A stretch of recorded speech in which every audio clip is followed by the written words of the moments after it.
Welcome back, my Jedi friends. Today we're going to talk about unfairness.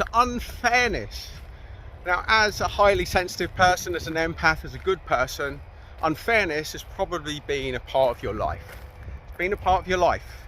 Because the world is unfair and there's narcissists out there. There's nasty people that take, that don't respect your boundaries, that don't really give a shit about you, that really couldn't care less about your life collapsing in front of their eyes. And worse still, folks, and we've talked about this with narcissists, they actually get their energy from watching your world collapse in front of their eyes. Well, it's a terrible awakening to come to when you realise that there are people out there that are wired this way. The people that would sit gladly every night in a gladiatorial arena if we suddenly brought in fights to the death. In fact, there'd probably be quite a few people buying tickets to that ringside seat, folks. And that's the reality of the world that we live in.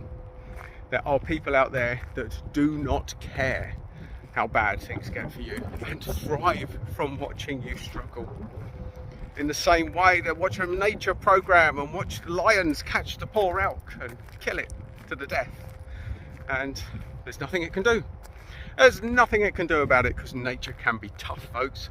Nature can be tough. So let's start with that. Whatever's happened to you, if it's not been life or death, you're still in a better position than most people. So we're going to start to reframe things now. As long as there's life, there's hope, folks. Where there's life, there's hope. You have to start from this point of view.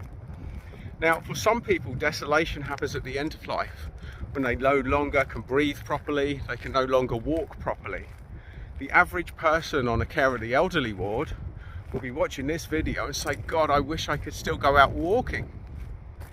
And the fact is that from working with people at the end of life, you realise that the things that they appreciate the most are generally the things you spend most of your life taking for granted. So the act of appreciation is powerful. It's powerful, folks. Appreciating what you have, because the focus usually is on what we haven't, on the unfairness, on that bastard or that bitch. Thinking about the things that trigger us, the things that challenge us, the things that are unfair, the unfairness of life. Whereas there's so many good things that you could be focused on that you won't see as good until you reach a point when you don't have those things, folks, which will generally be the average person on a care of the elderly ward.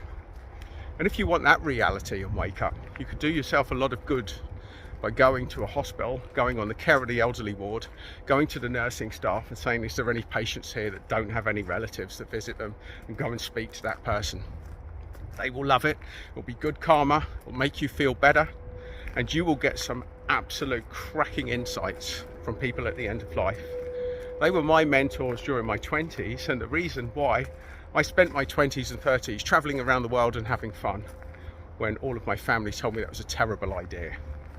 Because the people in the care of the elderly ward said, I wish I'd done that when I was your age. Go out, live life while you can, while you've got your health, your fitness. And I'm absolutely delighted with that advice, because I couldn't do what I did back then now, because I don't have the health and fitness that I did to do the stuff that I did, to climb the mountains, to jump out of aeroplanes, do a bit of parascending, do all these adventure holidays, kayaking down rivers and all sorts of mad stuff, folks, adventures that will stay with me for the rest of my life. And it's all about perspective and appreciating what you have rather than focusing on what you haven't, folks. So the next time, if you're feeling that life is unfair, that things are unfair for you right now, start appreciating what you have.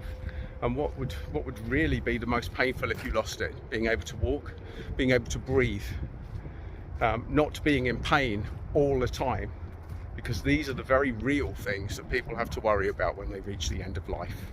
So appreciate what you have, my friends, and it will make you feel better. Indeed, it's the Jedi power that can jolt you out of that feeling that life is unfair and that you're not in a good place at the moment. You will appreciate what you have, and you will feel better, my Jedi friends.